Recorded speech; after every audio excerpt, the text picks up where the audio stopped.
नमस्कार, मैं रवीश कुमार। जिस प्रधानमंत्री के नेतृत्व में दूसरे दलों के भ्रष्टाचार के आरोपी बीजेपी में जमा हो रहे हैं, उनका हर रैली में यह कहना कि वे भ्रष्टाचार से लड़ रहे हैं, इससे बड़ा झूठ क्या हो सकता है। बात केवल प्रफुल्ल पटेल की नहीं है, बात उनकी भी है जो ईडी सीबीआई के केस के बाद भागे भागे बीजेपी में आ गए। पीएम के बयान पर कितना हंसते होंगे ऐसे लोग। क्या रैली में सामने बैठी जनता को पता है कि मंच से प्रधानमंत्री भ्रष्टाचार मिटाने की नहीं, भ्रष्टाचारियों को अपनी पार्टी में मिलाने की बात कर रहे हैं। उनके लिए भ्रष्टाचार से लड़ाई का मतलब है विपक्ष के नेताओं के पीछे ईडी छोड़ दो और वो अपने आप भागे भागे बीजेपी में आ जाएंगे। अभी तक घोटालेबाज पकड़े जाते थे तो जेल जाते थे, उन्हें कोई पार्टी अपने में शामिल नहीं करती थी। मगर बीजेपी ने अलग ही माफीनामा स्कीम शुरू कर दी है। ईडी की जांच शुरू होती है, जेल जाते हैं और फिर ये लोग बीजेपी में आ जाते हैं। इस वीडियो को पूरा देखिए, देख लीजिए, समय तो बचा नहीं है। जो सत्यानाश होना था वो अब तक हो चुका है। झूठ का बवंडर इतना बड़ा हो गया है कि अब जनता को पता चलने में ही 20 साल लग जाएंगे कि ये सब हुआ जब वो धर्म की राजनीति में अपना आपा खो चुकी थी। इंडियन एक्सप्रेस के दीप्तिमान तिवारी की यह दूसरी बड़ी रिपोर्ट है जो ईडी का भांडा फोड़ देती है, जिसे पढ़कर लगता है कि ईडी के पीछे से कोई गिरोह काम कर रहा है जो न केवल चंदा वसूली करता है बल्कि करप्ट नेताओं को भी दूसरे दलों से वसूल कर बीजेपी में ला रहा है। कोई भी इस हेडलाइन को किसी भी भाषा में समझ सकता है जो ये कहती है कि 2014 से लेकर अब तक जितने विपक्षी नेताओं पर भ्रष्टाचार संबंधी जांच चली है उनमें से 25 भाजपा में शामिल हो गए। जो 25 बीजेपी में आए उनमें से 23 को किसी ना किसी प्रकार की राहत मिली, या तो जांच बंद हो गई या जांच ठंडे बस्ते में डाल दी गई। इनमें से 10 कांग्रेस से बीजेपी में आए, एनसीपी और शिवसेना से 4-4, टीएमसी के 3, टीडीपी के 2, सपा और वाईएसआर कांग्रेस के 1-1 सांसद बीजेपी में आए। सिर्फ 2 मामले ऐसे हैं जिनमें भाजपा में शामिल होने के बाद भी ईडी की कार्रवाई चल रही है। कांग्रेस की पूर्व सांसद ज्योति मिर्धा और टीडीपी के पूर्व सांसद वाईएस चौधरी के मामले में 2022 से 23 के बीच महाराष्ट्र में ईडी खूंखार हो गई। उसी दौरान महाराष्ट्र में सबसे अधिक नेता बीजेपी में आए और वहां बीजेपी की सरकार बन गई। इस दौरान एकनाथ शिंदे शिवसेना से, अजीत पवार एनसीपी से अलग होकर भाजपा के गठबंधन में शामिल हुए। महाराष्ट्र के 12 राजनेता इस सूची में शामिल हैं जो दीप्तिमान तिवारी बताते हैं। 11 भाजपा में 2022 के बाद शामिल हुए। ये कांग्रेस, एनसीपी और शिवसेना से हैं। एक तरह से इन जांच एजेंसियों की कार्रवाई के बाद महाराष्ट्र की क्षेत्रीय पार्टियां खत्म सी हो गईं, छिन्न भिन्न कर दी गईं। शिवसेना और एनसीपी का सिंबल भी कोई और ले गया। अब पता चल रहा है कि ईडी के जरिए बीजेपी ने किस तरह से अपने लिए राजनीतिक मैदान साफ किया है। कांग्रेस अध्यक्ष मल्लिकार्जुन खड़गे ने अपने घर पर प्रेस कॉन्फ्रेंस की थी और उसमें बताया था कि बीजेपी में 400 से अधिक विधायक दूसरे दलों से शामिल हुए हैं। इनमें से 200 से अधिक विधायक केवल कांग्रेस से निकलकर बीजेपी में आए हैं। यह कोई छोटी मोटी संख्या नहीं है, यह दल बदल भी नहीं है। निश्चित रूप से यह अपने आप में विधायक सांसद वसूली का मामला और गिरोह लगता है। 411 एमएलए को 10 साल में उन्होंने अपने तरफ लिया। अब मैं ये नहीं कहता कितना पैसा दे के खरीदे, क्या करे वो नहीं, लेकिन आपको तो मालूम है कितने सरकारें हमारे इलेक्टेड थे, जैसा कि मध्य प्रदेश, कर्नाटक, मणिपुर, गोवा, उत्तराखंड, ये सब आप जानते हैं कैसे गिरे ये। अब पता चल रहा है कि प्रधानमंत्री मोदी के नेतृत्व से प्रभावित होकर ये विधायक सांसद बीजेपी में नहीं जा रहे हैं बल्कि ईडी से थर-थर कांपते हुए बीजेपी में जा रहे हैं। इन भगोड़ों के लिए ईडी ही प्रधानमंत्री हैं, ईडी ही उनका नेतृत्व है। और प्रधानमंत्री कहते हैं ईडी ने कभी केस बंद नहीं किया। अभी तमिल चैनल थांती से उन्होंने यही कहा कि ईडी जो केस शुरू करती है वो बंद नहीं करती। हम उनका यह बयान पिछले वीडियो में भी पढ़ चुके हैं, फिर से छोटा सा हिस्सा पढ़ देते हैं। प्रधानमंत्री कहते हैं ऐसा है जिस भी पॉलिटिशियन का होगा केस चलेगा। आप मुझे बताइए एक केस बताएं कि भाई इसका केस ईडी ने बंद किया। यह जानते हुए भी कि प्रफुल्ल पटेल के खिलाफ 8,000 करोड़ के भ्रष्टाचार का मामला सीबीआई ने बंद कर दिया। अजीत पवार के खिलाफ मामला बंद हुआ है। प्रधानमंत्री फिर भी कहते हैं ईडी केस नहीं बंद करती है। 23 में से 3 मामले बंद कर दिए गए जो दीप्तिमान तिवारी ने दिखाया है। बाकी 20 मामले या तो ठंडे बस्ते में भेजे जा चुके हैं या फिर रुके हुए हैं। दीप्तिमान लिखते हैं कि भाजपा में शामिल हो जाने के बाद से जांच एजेंसियों का एक्शन इनएक्शन हो रहा है, यानी कोई कार्रवाई ना करना ही उनकी कार्रवाई रही है। सीबीआई, आयकर, स्थानीय पुलिस, आर्थिक अपराध शाखाओं, एंटी करप्शन ब्यूरो भी इस तरह की टारगेटेड कार्रवाई में शामिल होते हैं। ईडी की कार्रवाई स्वतंत्र रूप से नहीं होती है, दूसरी एजेंसियों द्वारा शिकायत के बाद ही ईडी अपना काम शुरू करती है। खुद प्रधानमंत्री ने अपने इंटरव्यू में यह सब बताया है। इंडियन एक्सप्रेस के दीप्तिमान तिवारी ने लिखा है कि प्रताप सरनायक की कंपनी के लेन देन के मामले में आर्थिक अपराध शाखा ने जनवरी 2021 में क्लोजर रिपोर्ट दायर कर दी। इसके 1.5 साल बाद वे शिंदे के साथ एनडीए में शामिल हो गए। 8 महीने के बाद कोर्ट ने क्लोजर रिपोर्ट स्वीकार कर ली, जिसके बाद ईडी के केस की धार ही खत्म हो गई। एक अन्य मामले में सरनायक के खिलाफ जांच चल रही है। 2012 में जब ये मुंबई कांग्रेस के अध्यक्ष थे कृपा शंकर सिंह, तब पुलिस ने उनके खिलाफ आय से अधिक संपत्ति का केस दर्ज किया। एफआईआर के आधार पर ईडी ने मनी लॉन्ड्रिंग का केस बनाया, उनके बेटों से पूछताछ की। 2015 में इनके खिलाफ चार्जशीट दायर होती है। कहा जाता है कि इनके पास 95 करोड़ की संपत्ति है, जिसमें से 18 करोड़ की संपत्ति आय से अधिक है। चार्जशीट बिना विधानसभा स्पीकर की मंजूरी के दाखिल की गई थी, इसलिए कोर्ट द्वारा डिस्चार्ज कर दी जाती है। सितंबर 2019 में कृपा शंकर सिंह कांग्रेस से इस्तीफा देते हैं, 2 साल बाद भाजपा में शामिल हो जाते हैं। आज की तारीख में ईडी का यह केस इनफ्रक्चुअस हो चुका है, निष्फल हो गया है। कृपा शंकर सिंह जौनपुर से मोदी के 400 पार की संख्या में शामिल होने जा रहे हैं। सब कुछ आपकी आंखों के सामने है।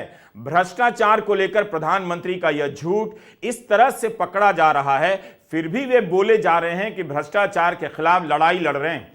ईडी केस बंद नहीं करती है, कैसे कह देते हैं? यह विश्वास शायद इसलिए भी है कि उन्हें पता होगा कि हिंदी का संपादक, उसका मालिक अपने अखबार में यह सब खबर विस्तार से छापेगा ही नहीं, हिंदी का चैनल दिखाएगा भी नहीं, तो गांव-गांव में और मेहनत मजदूरी करने वाली आम जनता को पता ही नहीं चलेगा कि उनके देश में यह सब खेल चल रहा है।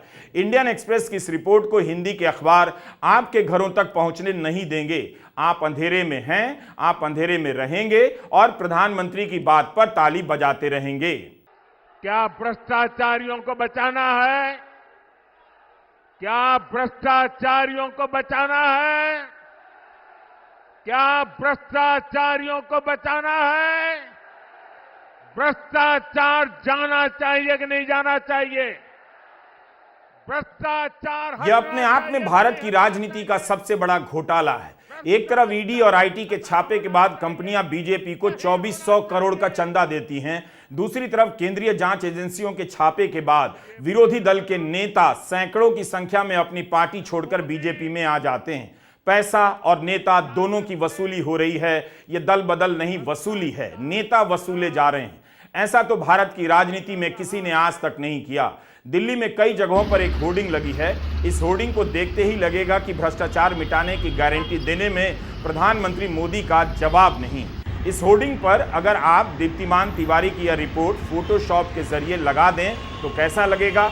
जिन सभाओं में प्रधानमंत्री भ्रष्टाचार से लड़ाई की बात कर रहे हैं, क्या वहां लाई गई जनता को पता है कि ईडी, सीबीआई और आईटी ने विपक्ष के 25 बड़े नेताओं के यहां छापे मारे, मनी लॉन्ड्रिंग के केस दर्ज हुए और गिरफ्तार किया गया? वे सब भागकर बीजेपी में आ गए और उनमें से 23 को राहत मिल गई।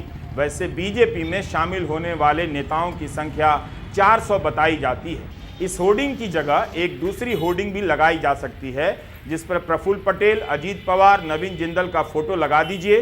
पिछले 1 साल में ये 3 बड़े नेता बीजेपी में आए हैं, इन्हें अलग अलग तरीके से राहत मिली है। साथियों, 24 के इस चुनाव में अब स्पष्ट रूप से 2 खेमे बन गए हैं। एक तरफ हम लोग ईमानदारी और पारदर्शिता जनता जनार्दन के सामने लेकर के आए हैं। दूसरी तरफ भ्रष्टाचारी, परिवारवादी उनका जमावड़ा है। ये भ्रष्टाचारी मोदी को धमकी भी दे रहे हैं, दिन रात गाली भी दे रहे हैं। अब देखिए क्या खेल चल रहा है। हम हैं जो कह रहे हैं भ्रष्टाचार हटाओ, और वो कहते हैं भ्रष्टाचारी बचाओ।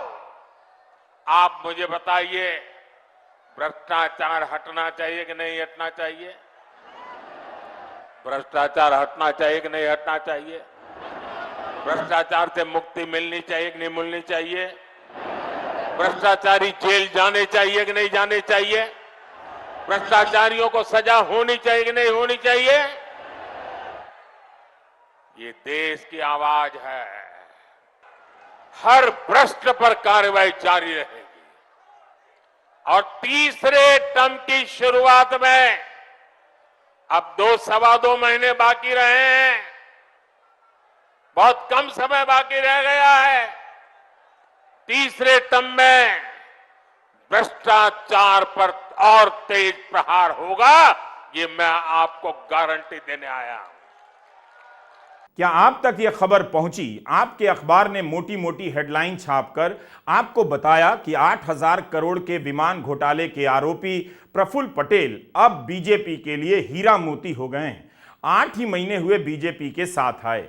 सीबीआई ने उनके खिलाफ घोटाले की फाइल बंद कर दी और क्लीन चिट दे दी। कोयला घोटाला और एयर इंडिया के विमान खरीद का घोटाला, इसके बुनियाद पर ही बीजेपी ने 2014 से पहले का राजनीतिक माहौल बनाया, चुनाव में जीत हासिल की। मगर इसके 2 बड़े मुख्य आरोपी आज बीजेपी के साथ हैं। नवीन जिंदल तो बीजेपी में हैं। प्रफुल्ल पटेल और अजीत पवार दोनों पर बीजेपी ने 70,000 करोड़ के घोटाले का आरोप लगाया।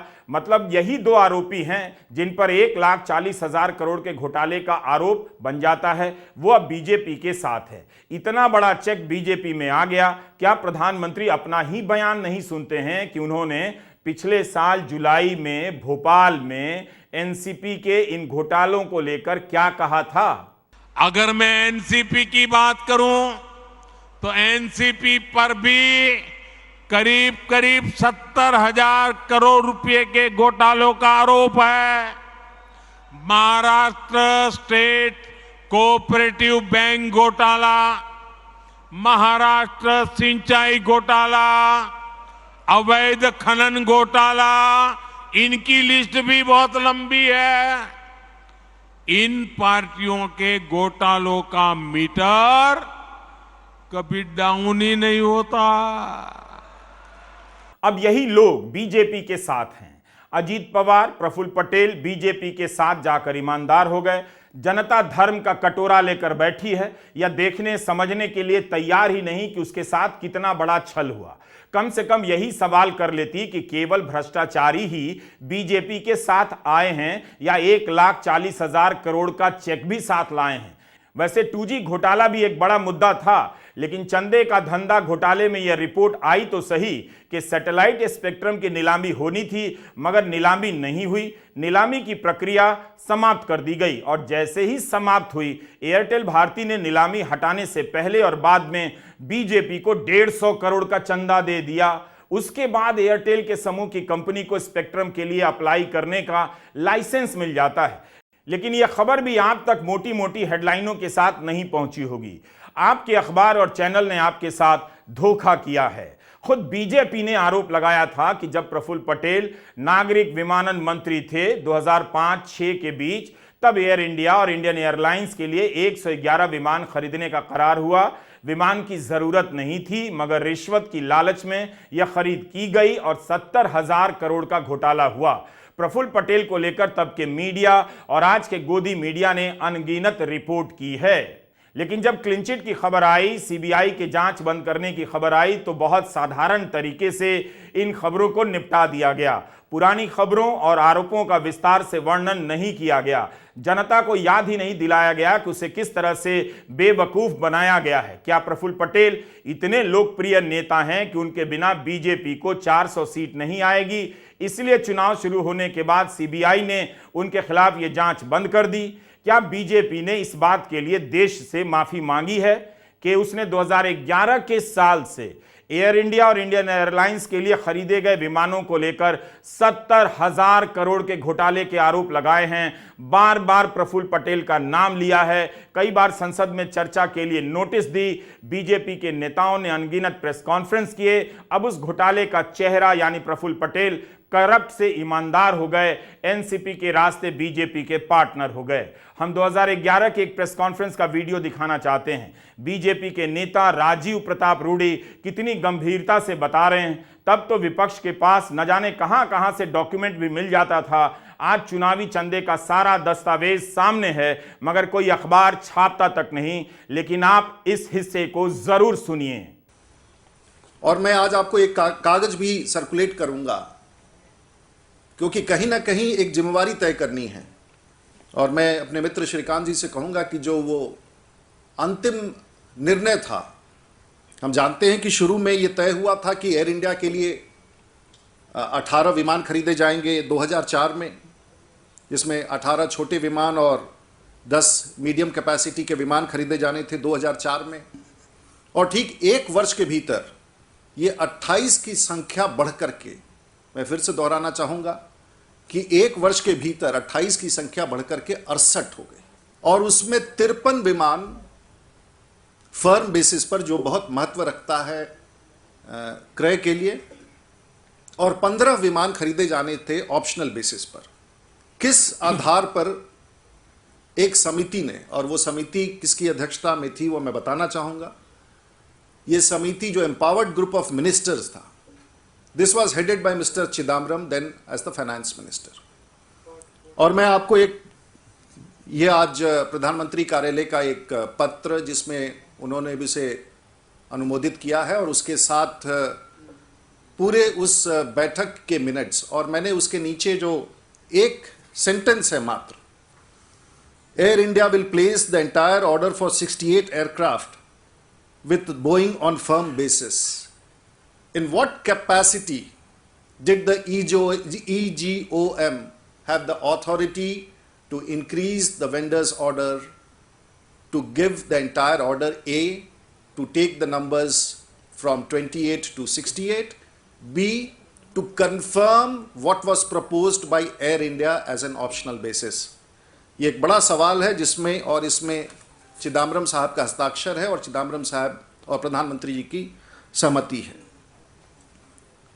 कहीं ना कहीं इस बात का जवाब चिदम्बरम साहब को भी देना पड़ेगा कि आखिर में यह निर्णय किस प्रकार से हुआ, क्योंकि एयर इंडिया ने इतने विमानों की खरीदारी की मांग नहीं की थी। सीएजी ने मुख्य तौर पर अपने प्रतिवेदन में 3 विषय कहे। एक, उन्होंने टिप्पणी की है मर्जर पर, जो एयर इंडिया और इंडियन एयरलाइंस का मर्जर किया गया। उस पर उन्होंने स्पष्ट रूप से कहा था कि किस आधार पर सरकार ने यह निर्णय लिया कि एयर इंडिया और इंडियन एयरलाइंस का मर्जर किया जाए, आज तक किसी को नहीं समझ में आया। दूसरा विषय जो सीएजी ने उठाया है वो है कि आखिर इतने बड़ी संख्या में विमानों की खरीद क्यों की गई, जब सबको पता था कि इतनी बड़ी आवश्यकता नहीं है। तो आखिर में इंडियन एयरलाइंस और एयर इंडिया मिलाकर के लगभग 125-15 जहाज़ों की क्रय क्यों की गई। और मैं फिर आपको स्मरण दिलाना चाहूँगा कि जो इंडियन एयरलाइंस का परचेज था, जो अर्स्टवाइल इंडियन एयरलाइंस, उस परचेज की कीमत मात्र 8,000 करोड़ थी, और जो एयर इंडिया का था, जिसे 28 से बढ़ा के 68 किया गया, इसकी कीमत 40,000 करोड़ रुपया था। तो ये भी अपने आप में है। उसमें यह भी टिप्पणी की गई है कि आखिर आधार क्या था कि जब एयर इंडिया और इंडियन एयरलाइंस को मर्ज किया जाना था, तो वैसे स्थिति में दोनों कंपनियों के विमान अलग अलग क्यों खरीदे गए, इसके भी सवाल का जवाब सरकार ने नहीं दिया है। जब बीजेपी विपक्ष में थी तब उसकी हर प्रेस कॉन्फ्रेंस, नेताओं के बयान को प्रमुखता से टीवी पर दिखाया जाता था और लोगों को पता चल जाता था। अगर उसी अनुपात में प्रफुल्ल पटेल को मिली क्लीन चिट की खबरें आज छपती, सवाल होते, मीडिया याद दिलाता कि तब क्या क्या कहा गया था, तो जनता को कुछ तो पता चलता। पब्लिक को कुछ पता है नहीं और जनता जनता बने घूम रही है कि हम जनता हैं, जनता सब जानती है। यह सारी खबरें 2017 के साल की हैं। तत्कालीन चीफ जस्टिस JS केहर की बेंच का आदेश था जिसमें आज के चीफ जस्टिस DY चंद्रचूड़ भी शामिल थे। मामला था 70,000 करोड़ के 111 विमानों की खरीद में गंभीर गड़बड़ियां की गई हैं। इसके अलावा पटेल ने एयर इंडिया को 1,000 करोड़ का बायोमेट्रिक सिस्टम खरीदवाया। कोर्ट ने कहा कि 6 महीने के भीतर जांच हो और देखा जाए कि तथ्य क्या हैं। सुप्रीम कोर्ट ने प्रशांत भूषण की याचिका पर आदेश दिया कि CBI इस मामले में अपनी जांच 6 महीने के भीतर ही पूरी करे। जब यह खबर आई कि कनाडा की अदालत ने भारत के विमान मंत्री को रिश्वत देने के मामले में एक व्यक्ति को सजा सुनाई है, तब मीडिया के कई अखबारों और चैनलों ने इस खबर को काफी विस्तार से दिखाया था, छापा था। यह हिंदू बिजनेस लाइन की रिपोर्ट है। लिखा है कि इंडो कैनेडियन मूल के बिजनेसमैन नजीर करिगर ने प्रफुल्ल पटेल के सहयोगी को $2.5 लाख यानी भारतीय रुपए में 2 करोड़ की रिश्वत दी है। CBI ने कनाडा से इसकी जानकारी मांगी थी। अखबार ने यह भी लिखा है कि बायोमेट्रिक सिस्टम का टेंडर 2006 में निकला था। नजीर करिगर ने मुंबई पुलिस कमिश्नर हसन गफूर के जरिए प्रफुल्ल पटेल से मुलाकात की और कथित रूप से रिश्वत दी। यह सब इस अखबार में छपा है। रफाल मामला भी इसी टाइप का है। भारत में क्लीन चिट की घोषणा हो गई है, मगर फ्रांस की अदालत में अभी भी इसकी सुनवाई चल रही है, जांच चल रही है। यह जी न्यूज पर विमान घोटाले की खबर है जिसे 2 एपिसोड में दिखाया गया था। इसे कोई देख ले तो लगेगा कि प्रफुल्ल पटेल से भ्रष्ट कोई है ही नहीं। आज वही प्रफुल्ल पटेल की पार्टी बीजेपी के साथ है। CBI ने केस बंद कर दी। तो कितने चैनलों पर इस तरह की रिपोर्ट चल रही है। 7 साल तक इस मामले में CBI ने जांच की। 8 महीने पहले प्रफुल्ल पटेल के बीजेपी के गठबंधन में जाते ही सब कुछ रफा दफा। लीज पर 70,000 करोड़ के विमान खरीदने का घोटाला बंद। आरोप लगा था कि जब विमान खरीदे जा रहे थे तब लीज पर लेने की जरूरत नहीं थी। 15 महंगे विमान खरीदे गए थे तब जब उन्हें उड़ाने के लिए पायलट तक नहीं था। अब यह सब इतिहास बन चुका है। 2019 में जब महाराष्ट्र विधानसभा के चुनाव चल रहे थे तब प्रधानमंत्री नरेंद्र मोदी इन्हीं प्रफुल्ल पटेल के बारे में इशारे में कहा करते थे कि वे 1993 बम धमाके के आरोपी इकबाल मिर्ची के साथ व्यापार करते हैं। इतना गंभीर आरोप लगाया हो और वह व्यक्ति आज बीजेपी के सहयोगी दल में है। क्या प्रधानमंत्री की बात भरोसे के लायक है? जिन लोगों ने इस पर भरोसा किया होगा उन्हें आज कैसा लग रहा होगा? ऐसा क्यों है जब पीड़ितों को न्याय देने की बात आती है तो कांग्रेस और उसके साथी आतंकियों का बचाव करने लगते हैं। 1993 में मुंबई बम धमाकों के घाव कभी भी मुंबई भूल नहीं सकता, महाराष्ट्र भूल नहीं सकता, हिंदुस्तान भूल नहीं सकता। धमाकों में मारे गए लोगों के परिवारों के साथ उस समय की सरकारों ने कोई न्याय नहीं किया। जिन लोगों ने हमारे अपनों को मारा वो भाग निकले और उसकी वजह अब खुलकर के सामने आने लगी है। ये लोग दोषियों को पकड़ने के बजाय उनके साथ मिर्ची का व्यापार कर रहे। व्यापार, कभी मिर्ची का व्यापार, कभी मिर्ची से व्यापार। मैं आज मुंबई के इस मंच से आप पूरे महाराष्ट्र के लोगों को आग्रह करूंगा, इन लोगों को पहचानिए, इनके दलों से सावधान रहिए। प्रधानमंत्री नरेंद्र मोदी जनता से बिना नाम लिए हुए इशारे में यही तो कह रहे हैं कि प्रफुल्ल पटेल से सावधान रहिए। और इधर प्रफुल्ल पटेल शरद पवार की पार्टी तोड़कर अजीत पवार के साथ चले आते हैं, जो बीजेपी के साथ महाराष्ट्र सरकार में साझीदार हैं। पर प्रफुल्ल पटेल को लेकर कैसी कैसी खबरें तब छपा करती थीं। ठीक 1 साल पहले की तो बात है। फरवरी 2023 में ईडी ने PMLA के तहत प्रफुल्ल पटेल की कई संपत्तियां जब्त की। ड्रग स्मगलर और 1993 बम धमाकों में आरोपी इकबाल मिर्ची के मामले में कार्रवाई के चलते वर्ली की सीजे हाउस में पटेल और उनके परिवार से जुड़ी 4 संपत्तियों को जब्त किया गया था। यह वर्ली की सबसे महंगी प्राइम प्रॉपर्टी बताई जाती है। प्रफुल्ल पटेल को 4 मंजिल खाली करनी पड़ी।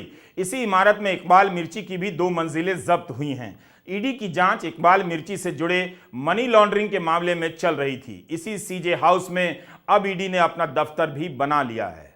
प्रफुल्ल पटेल और अजीत पवार को अपनी पार्टी तोड़ने का इनाम मिल चुका है। अब यही लोग बीजेपी के साथ गठबंधन में हैं, सरकार में साझीदार हैं। अजीत पवार को बीजेपी जेल में डालना चाहती थी, अब वही पवार देवेंद्र फडणवीस के साथ उप मुख्यमंत्री हैं। इनका भी मामला देख लीजिए। हमें पता है कि वीडियो लंबा है, लेकिन पूरा देखिए तभी तो पता चलेगा कि कितना लंबा खेल आपके साथ हो गया है। एक्सप्रेस ने लिखा है कि जब महाविकास अघाड़ी की सरकार थी तब मुंबई पुलिस की आर्थिक अपराध शाखा ने अजीत पवार के मामले में अक्टूबर 2020 में क्लोजर रिपोर्ट दायर की। ईडी ने इसका विरोध किया। जब भाजपा की सरकार थी तब अक्टूबर 2022 में केस दोबारा खोला गया, मगर एनडीए में शामिल होने के बाद इस साल जनवरी में आर्थिक अपराध शाखा ने फिर से क्लोजर रिपोर्ट दायर कर दी और अजीत पवार और 70 अन्य को क्लीन चिट दे दी। मार्च 2024 में मुंबई पुलिस की आर्थिक अपराध शाखा ने कहा कि Maharashtra state cooperative bank case में तथ्यों की गलती के चलते आपराधिक केस दायर हुआ था। इस मामले में ईडी का केस आर्थिक अपराध शाखा की कार्रवाई पर ही आधारित था। शाखा द्वारा केस बंद किए जाने के बाद से ईडी का केस भी निष्फल हो गया है। ईडी ने कोर्ट में क्लोजर के मामले में इंटरवेंशन एप्लीकेशन डाली है। अजीत पवार पर 70,000 करोड़ के सिंचाई घोटाले का आरोप लगा, बीजेपी ने लगाया। अजीत पवार के खिलाफ भ्रष्टाचार के 9 मामले दर्ज हुए, लेकिन जैसे ही अजीत पवार 2019 में बीजेपी के साथ गए, सुबह सुबह उप मुख्यमंत्री पद की शपथ ली। एंटी करप्शन ब्यूरो ने सारे केस रद्द कर दिए। मीडिया में बयान छपा, इनका राजनीतिक घटनाओं से कोई संबंध नहीं। कोयला घोटाला, एयर इंडिया विमान खरीद घोटाला, इसके आधार पर नरेंद्र मोदी और बीजेपी ने 2014 के चुनावी अभियान को खड़ा किया।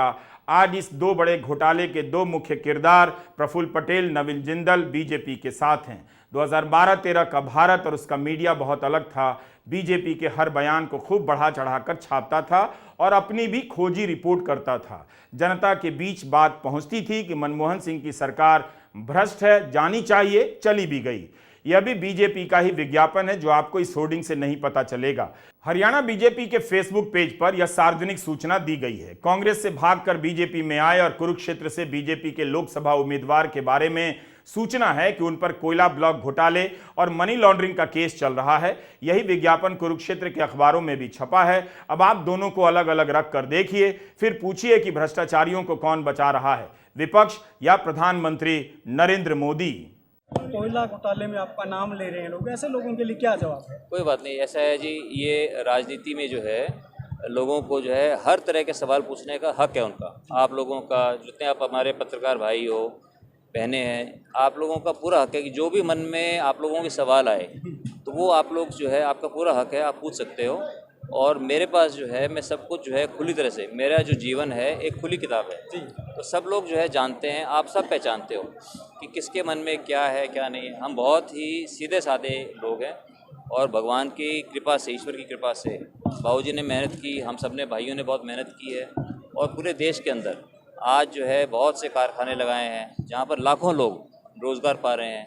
सरकार को जो है पिछले 20 वर्षों के अंदर लाखों करोड़ का हमने जो है टैक्स पे किया है। तो देश के निर्माण के अंदर जो है हरियाणा की भूमि से जन्म लेकर के हमने देश के लिए हमने बहुत काम किया है, हर क्षेत्र के अंदर काम किया है। इसलिए कोई भी जो काम करता है, कोई भी कई बार जो है कोई बातें उठा देते हैं, लेकिन अंत में जो है सच्चाई जो है सबके सामने आती है। तो मैं समझता हूँ कि सच्चाई जो है वो अब सबके सामने है।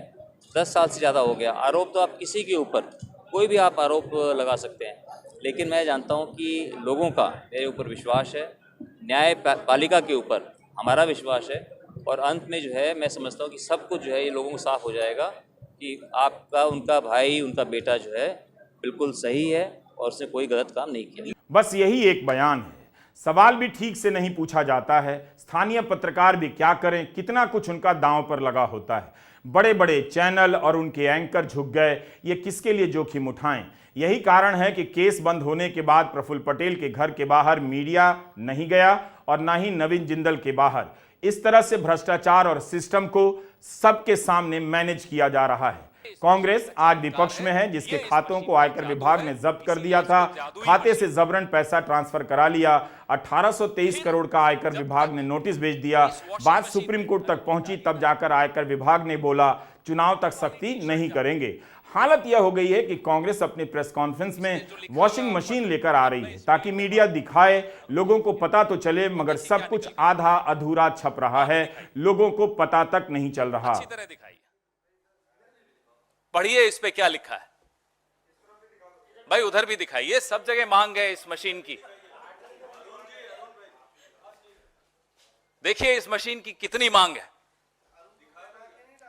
अब इसके अंदर डालेंगे अरुण जी, अरुण जी अब डाल दीजिए, सबने देख लिया। देखना क्या बोल रहा है, बोलो प्रेस कॉन्फ्रेंस जी। अब देखिए इसके भीतर से बटन दबाओ ना, स्पिन वाला दबाओ, सारे बटन दबाओ और निकालो, देखो क्या निकलता है।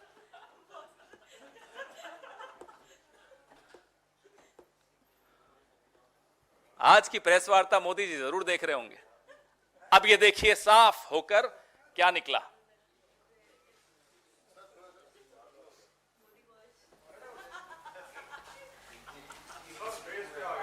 कोई बात नहीं, मेरा फेस इंपॉर्टेंट नहीं है, ये टी शर्ट इंपॉर्टेंट है।